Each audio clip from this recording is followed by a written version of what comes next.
Всем привет, дорогие друзья! Вы смотрите очередной выпуск программы «Мы вам покажем». Сегодня я нахожусь в поселке Нижний Куранах, и эта земля также богата рукодельницами. И рядом со мной находится Кристина. Кристина очень увлекается декоративно-прикладным искусством. Кристина, здравствуйте! Здравствуйте! Ну, давайте немножечко сразу поговорим о ваших работах и, собственно, чем вы занимаетесь.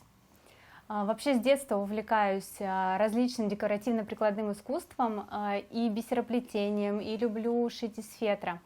На данный момент я шью новогодние игрушки из фетра разной сложности. Изначально, конечно, это было больше как хобби, занятие с ребенком, потом уже переросло прям в масштабный процесс, и я начала увлекаться изготовлением бижутерии. Так, давайте посмотрим сразу. Да. Мастера нужно оценить по работе, да? Да. Ну, красота, кропотливая работа, каждую, значит, бисеринку, да. По цвету, да, подбирали. Есть вот сейчас уже вышивка, то есть добавляем уже и фетр, и бисер. Разные сложности, также вышивка, цветочки. Вот это все ручная работа, то есть каждый лепесточек вы, получается, вышиваете так, да? Да. Прям собственноручно. Да. Сразу скажите, вот примерно вот на такую красоту сколько времени уходит? Я, например, просто смотрю, насколько много мелких деталей. По мне так, если бы я это делала, у меня пошел, наверное, ну месяц минимум. Но на самом деле работа действительно требует усидчивости, потому что она такая достаточно кропотливая, но я уже привыкла, уже руку набила, еще на игрушках, поэтому у меня достаточно быстро уходит, то есть я за день могу много сшить, вот в порядка 1,5 месяца последних, перед Новым годом мы готовились, шила я где-то 150 игрушек я успела нашить. 150 игрушек буквально за 1,5 месяца. То есть да. По мне вот такая красота, это как будто вот что-то такое, знаете, фабричное, покупное, потому что ну все настолько идеально, а вы, значит, 150 штук могли так сделать, да? Да. Очень интересно. Ну, конечно, это ценится больше, чем фабричное, потому что туда прям вкладывается душа, потому что изначально мы рисуем. Вот все рукоделия начинаются все... С макета, да? Да, с эскиза. Эскиз мы нарисовали, потом мы готовим из фетра вот такую заготовочку, добавляем какие-то мелкие детали, бисер, возможно, кружево. Вот, например, сейчас я увлекаюсь полимерной глиной и добавляю в мордочку полимерную глину, чтобы само изделие оказалось более натуральное, то есть оно такое жесткое. Посмотрите, какая красота. Так здесь и мех натуральный уже да. добавлен. Вот, допустим, вот этот в процессе, чтобы было понятно, здесь, например, еще будет вот такой вот из натуральной норки хвостик, лапки. И получается, мордочка — это полимерная глина, она готовится при определенной температуре в духовом шкафу, готовится вот отдельно она, потом пришивается отдельно норка, ну и потом уже фетр или, допустим, флис, ну что-то такое, наполняется наполнителем специальным тоже. То есть это уже более сложная работа, потому что вот полимерная глина требует особой такой техники, это вручную нужно выдавить, то есть вот тут вот вырезать такие вот, можно даже мех прорисовать иголочкой. То есть это отдельная история, да, вообще? Да. Но мы все-таки поговорим с вами про основную вашу деятельность, да, вы сегодня работаете очень много с фетром. Да. Вот у меня сразу возник вопрос. Я посмотрела, значит, на вот эти ваши зарисовочки. Рисовать вы сразу хорошо умели или нет? Вот я, например, даже нарисовать на бумаге не смогу, наверное, вот такое. Откуда берете идеи? И, может быть, это просто все готово уже? Или вот... Нет, я на самом деле с детства очень любила рисовать, ходила в художественную школу, к сожалению, не закончила, но ходила достаточно долго. И такой творческий процесс у меня, наверное, и в институте был. То есть я рисовала картины, клеила их на стены. Это прям вот все. Я любитель именно вот творческих моментов таких. Это и не касается только даже, наверное, бумаги. Всего. То есть хочется попробовать охватить вообще разные сферы. Ну, то есть талантливый человек талантлив во всем, да? Правильно? Согласна. То есть картины рисуем, просто вот с фетром работаем, какие-то дизайнерские. То есть вы здесь и художник, и какой-то декоратор, да? И, допустим, даже, наверное, вы, можно сказать, иллюстратор. Потому что здесь, ну, такую тематику-то выбрать очень сложно, потому что детей сейчас удивить сложно. А у вас вот такие интересные игрушки, как бы рождаются. Это очень красиво. Вот мы, например, видим зайку, да, у зайки уже вообще столько деталей. Кажется, ну вот зеленые глаза, а ведь на самом деле я смотрю, это несколько слоев фетра, правильно? Да. И вообще, знаете, если вы зашли вот по поводу изюминки, у каждого, наверное, мастера она своя. Вот для меня изюминка в моих работах и покорила людей, это вот как раз вставление норки. То есть норки или каких-то мелких таких деталек, которые прорисовываются, вышивка. Вот, видите? Ну Да, да, то есть пузико норка. с норочкой. Да, и то есть нарисовать работу одно, а оформить ее так, чтобы она как-то заиграла определенными красками, ну, как живой зайчик получается. То есть все с гениальное животиком. просто, А да? здесь, но- видите, хвостик такой из норки. Нет, вот видите, я бы здесь подумала, что фишка этой игрушки это сумочка. На самом деле фишка, она Секрет. вот здесь, да, норковый хвостик. Да. Очень интересно. Мелочь, она вот в деталях. Ну хорошо, сегодня мы все-таки поговорим с вами о работе с прекрасным материалом, как фетр, да, потому что сегодня он очень популярен, он доступен, да, и очень много даже просто мамочек, которые вот хотят как-то разнообразить свой вечер, решили сесть и сделать что-то хорошее, что-то интересное со своим ребенком, и это, допустим, фетр. Попался фетр. Вообще, давайте сначала поговорим о видах фетра и как нужно выбирать его правильно. Фетр бывает разный. Я вам приведу пример. Давайте. По ощущениям, да, то есть мы можем его пощупать. Он будет жесткий, либо мягкий, по толщине, то есть он отличается. Например, вот этот фетр, да, он более жесткий. Я из него изготавливаю, кстати, сейчас в процессе работы. Это книжка для ребятишек, где они могут сами ручками потрогать. Это очень развивает мелкую моторику. То есть мы можем из жесткого фетра делать книжки, сшивать странички и, например, на колечках одевать, и ребенку будет интересно, и что самое главное, это безопасно. То есть это все мягкое такое, то есть как бы ребенок ничем не поранится. То есть и в этом случае интересно. используем, да, твердый фетр. Да. Если взять, например, работы игрушек, естественно, тактильно будет приятнее ощущать такой мягкий, то есть он прям мягенький. Естественно, он должен быть не сильно тонкий, потому что он будет прозрачный. Есть фетр плохого качества, бывает разный, попадается. Сейчас я вам покажу для примера. То есть вот он прям просвечивает. Вот вот он такой, тонкий. вот такой, да, вот такой зачастую продают в магазинах канцелярии, да? Ну, нет, разный фетр продается. Это на самом деле нужно обязательно вот посмотреть, то есть для какой работы. Если для маленьких деталей, он очень удобен чем? Тем, что он хорошо вырезается. То есть какие-то мелкие детальки мы можем вырезать и использовать, допустим, в тех же книжках. Там не принципиально то, что он просвечивает. Вот. Если брать конкретно игрушку, то есть, естественно, мы делаем, например, много вышивки. С другой стороны, это будет некрасиво эстетически, если будут торчать нитки, где-то видно просвечивать, или наполнитель, если вдруг. Поэтому поплотнее берем. Да, мы берем поплотнее фетр. Вот, Хорошо. это, наверное... То есть основное это вот толщина фетра. Есть, наверное, еще производственный фетр, он прям очень толстый, и он, если вот мы пошоркаем его, он, знаете, как ворс остается. Скатывается. Да, скатывается. Вот. Естественно, такой для игрушек он не подходит, потому что ребятишки все равно его трогают в руках, и он начинает пушиться. То есть тоже не очень удобен в использовании. Так, хорошо, с фетром разобрались. Берем плотненький, чтобы не скатывался и не просвечивал. Хорошо. Дальше что? Мы берем какой-то макетик, правильно? Да. Мы берем вот готовый эскиз. Допустим, вот этот как раз подходил девочке, которая научилась кататься на коньках. И вот заказали, допустим, конек. Мы рисуем его, вырезаем каждую деталь. То есть отдельно у нас будет, например, голубой носочек, мы его вырезали. Отдельно будет белый конечек. Мы вырезаем, вот, допустим, ну вот такими слоями. То есть поддетально нужно вырезать Да, сюда? обязательно мы его не сшиваем изначально, мы делаем на лицевой стороне все нюансы, то есть мы добавляем бисер или нитками мулине что-то вырисовываем, например, мордочку вышиваем.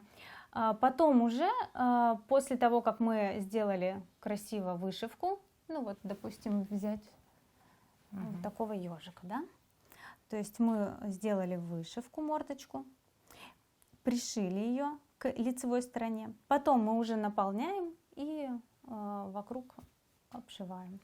Вот здесь это все ручная работа, Да, да? да. Хорошо, мы дошли уже до процесса сшивания.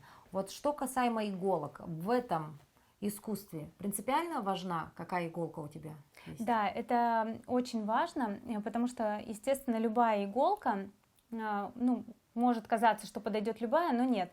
Естественно, с бисером мы используем иголки очень тонкие, они длинные. И если вот взять одну иголочку, она очень легко гнется. То есть какое-то изделие мы прям можем прогнуть ее. То есть смотрите, она вон. очень тонкая, вот рабочая иголка. То есть, Посмотрите, если как вот эти выглядит рабочая иголка, я не знаю, видно будет на камеру или нет, то есть она вся искривлена.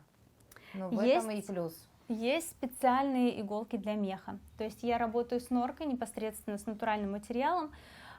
У норки очень плотный мех, и очень получается тяжело проткнуть иглу. Если брать обычной иголкой, это будет, во-первых, травмоопасно, нужно обязательно, да, одевать специальное приспособление, либо получается, мы когда продавливаем иголкой специальной, у нее есть грани, то есть 3 грани, и они очень легко, видите, мы ее проткнули, да. То есть обычной иголкой, которой шьется ткань, так легко вот она тупая, не пройдет, да, точно. она не пройдет. Вот, значит, иголка для работы с мехом, она имеет вот 3 грани такие, и поэтому очень легко прокалывает мех. Так, хорошо, фетр выбрали, иголки выбрали, выбрали для себя идею, что мы хотим сделать, вырезали детальки. То есть, если бы это у нас был снеговик, мы бы вырезали отдельно шапку, отдельно повязку на шапке, отдельно шарфик, отдельно сердечко. Вот он, кстати, готовый висит.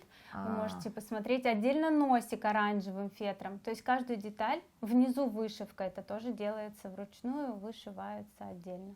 Вот какой длительный процесс, то есть наберитесь терпения, если хотите вообще попробовать это сделать в домашних условиях, да, то есть все детальки вырезаем. Но давайте сейчас на деле покажем, да, все-таки у нас программа называется «Мы вам покажем», соответственно, мы должны показать. Ну, к примеру, мы сегодня в преддверии праздника. Праздников, да. Вот, кстати, готовые, вот, наверное, работы стоит показать. Это как раз с вышивкой. Это фетр, это вот у нас носочки такие, где будет готовиться одинаковая вышивка. Они больше как подарочные варианты.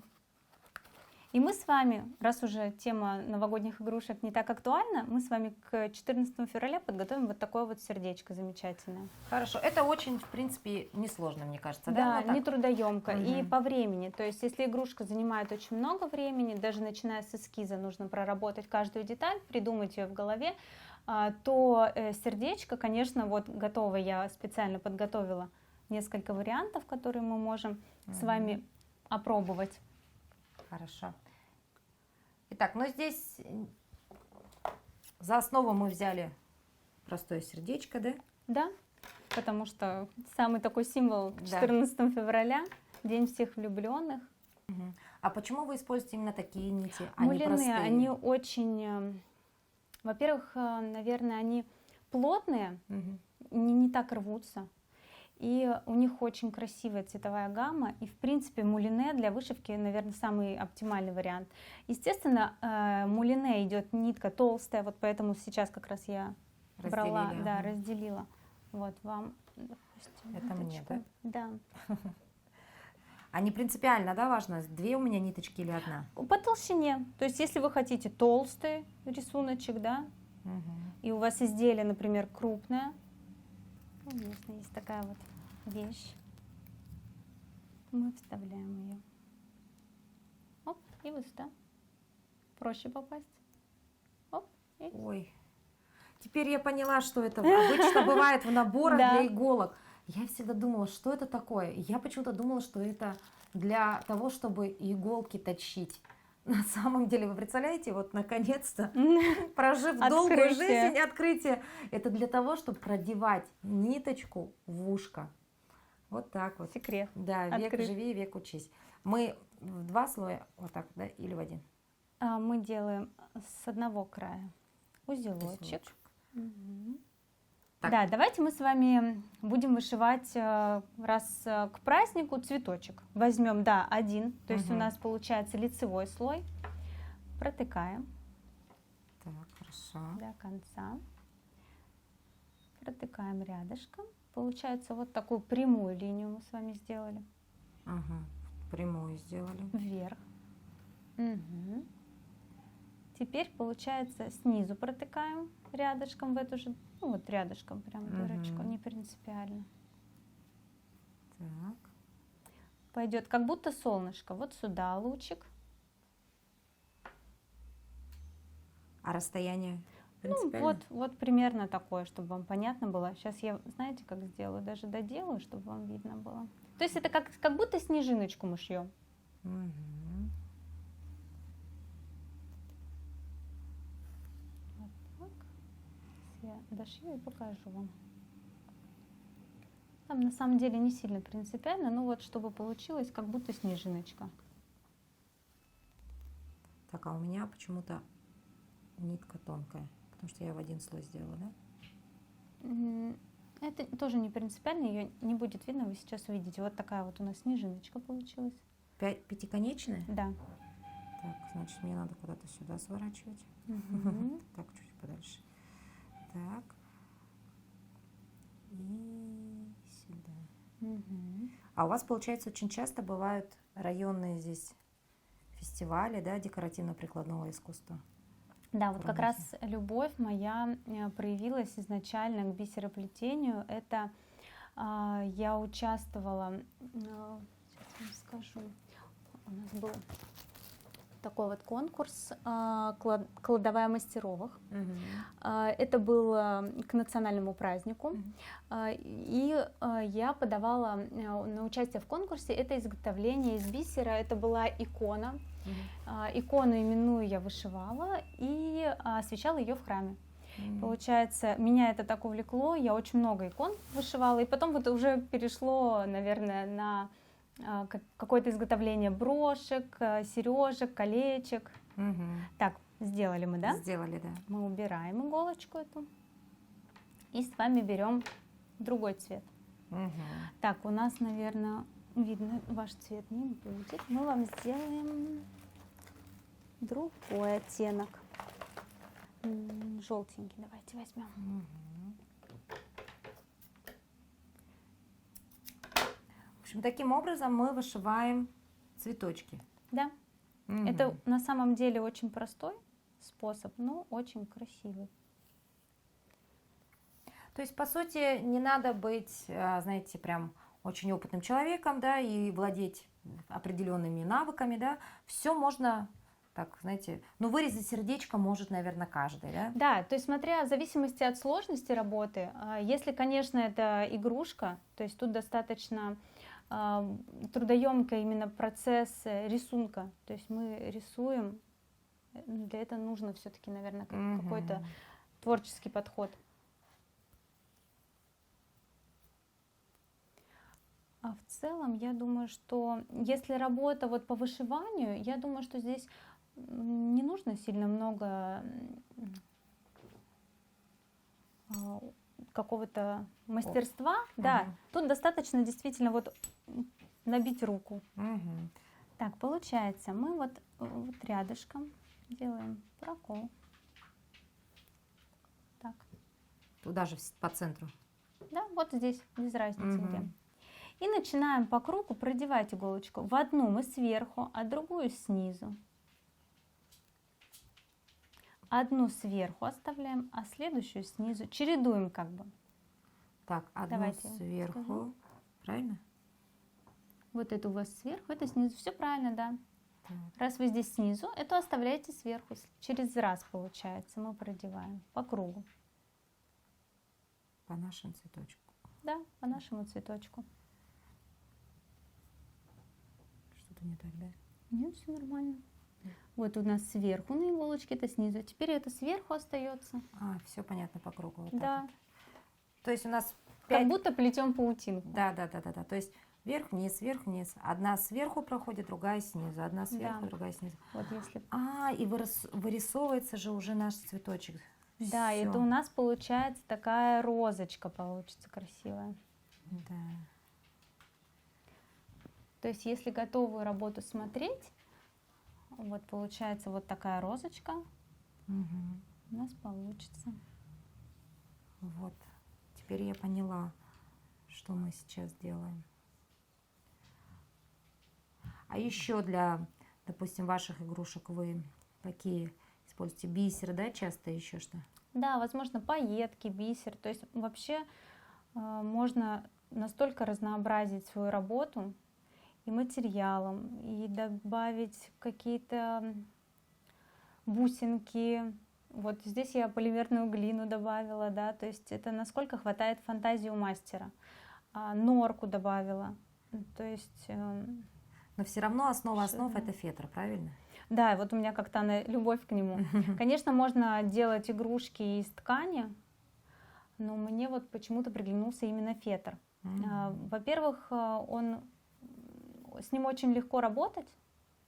В дальнейшем я все-таки планирую, у меня есть такая мечта, научить ребятишек заниматься фетром, возможно, бисероплетением. Это очень хорошо развивает мелкую моторику. Для ребятишек это очень полезно. И знаний уже достаточно, чтобы передать это в массы, да? передавать их. Очень, наверное, вот в нашу, особенно холодную погоду, детям, которые сидят дома, конечно, заняться особо нечем. Я бы с удовольствием могла проводить для ребятишек какие-то мастер-классы. Но я думаю, детишкам Нижнего Куранаха повезет, если все-таки ваша мечта воплотится в жизнь, и у них появится возможность вот так творить. Да? Ну, знаете, не хотелось бы, конечно, бросать, не про меня это бросать на полпути. Я сейчас прохожу как раз обучение как педагог декоративно-прикладного творчества. Я думаю, что в будущем я обязательно добьетесь добью свою идею. Вот, видите, какой у вас получился. И, кстати, заметьте, вот у вас он получился более пушистенький. Да. У меня он такой более плотный. То есть все равно каждая рука по-разному работает. Этим и отличается ручная работа. То есть у каждого... Одинаковых игрушек не получится, да? Вот смотрите, совершенно две разные розочки. Казалось бы, отделаю под диктовку Кристины, а все выглядит совершенно Да, даже по-разному. нитка мулине, она смотрится по-разному. То есть вот, допустим, нитка, она состоит из 6 маленьких ниточек внутри. Если мы возьмем одну, естественно, будет совсем тонкий стежок. Если мы возьмем очень толстую, она очень тяжело будет прошиваться, и поэтому мы делим примерно на пополам, можно по 3, по 2 ниточки. То есть вот, например, вы изготовили такой вот цветочек. Когда мы сделали последний, мы иголочку прячем с другой стороны. Здесь, чтобы она у нас не распустилась, обязательно делаем узелочек, чтобы наша работа была надежная. И ниточку потом я обрезаю. А вообще, насколько затратна эта вообще работа? Ну вот, если посмотреть, кажется, ну фетр и фетр, ну маленький кусочек, тут, ну ниточки. Вообще, если в целом взять. Знаете, я бы вообще фетр советовала, особенно мамам, да, кто с ребятишками сидит дома. Это не затратно, то есть фетр можно купить даже не большим набором, а просто лист фетра. Можно купить какую-то определенную нитку поштучно и сделать с ребенком какой-то мастер-класс. Хотя бы начать. Да, если, конечно, мастер, то есть у меня огромное количество фетра, мне нужно каждый раз оттенки какие-то разные, тогда нужно действительно много. Вот бусинок, то есть всего-всего, даже того же бисера у меня огромное количество.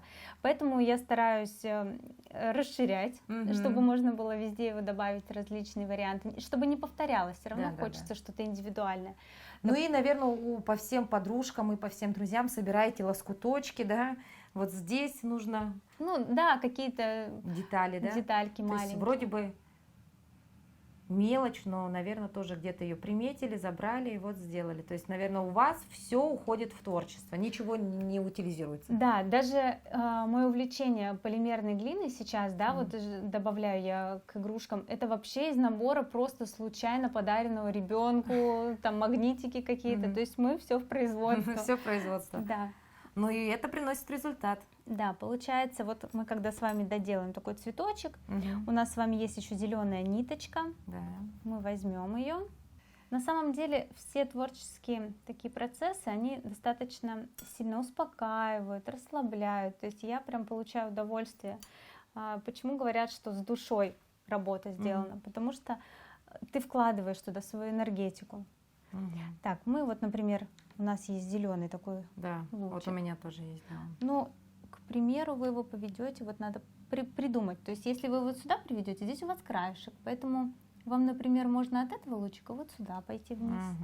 Ну, то есть чтобы это было еще и не просто удобно, но и красиво. Да. То есть надо фантазию все равно включать. Да, и вот мы повели с вами, например, прошиваем веточку вниз, а потом сделаем стебелечки.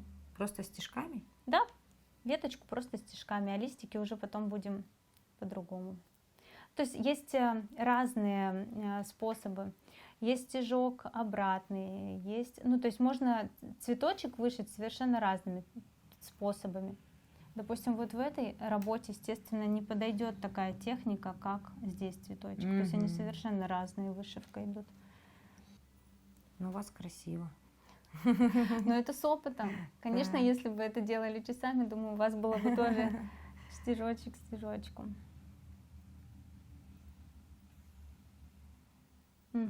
Вот смотрите, снизу у нас пойдет здесь лепесточек.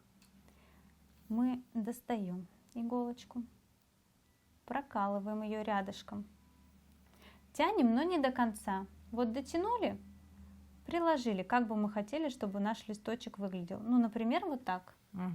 И чтобы его закрепить, мы с этого краешка раз и листочек наш закрепили. И вот, видите, получился уже стебелечек. Ну вот знаете, Кристина, да, что работа все-таки ручная, она очень кропотливая, требует много времени, но, к сожалению, в течение нашего эфира мы не можем показать готовую работу нашу, да, потому что если вышивать вот так вот скрупулезно по миллиметру вот эти розочки, цветочки, вы сами понимаете, что это займет очень долго времени, да? Но если вдруг все-таки моей фантазии хватило на то, чтобы оформить все это сердечко, следующий процесс какой? Мы соединяем две стороны. Я прошиваю практически все наше сердечко, достаю наполнитель. Наполнитель у нас это что? Вот такой вот, да.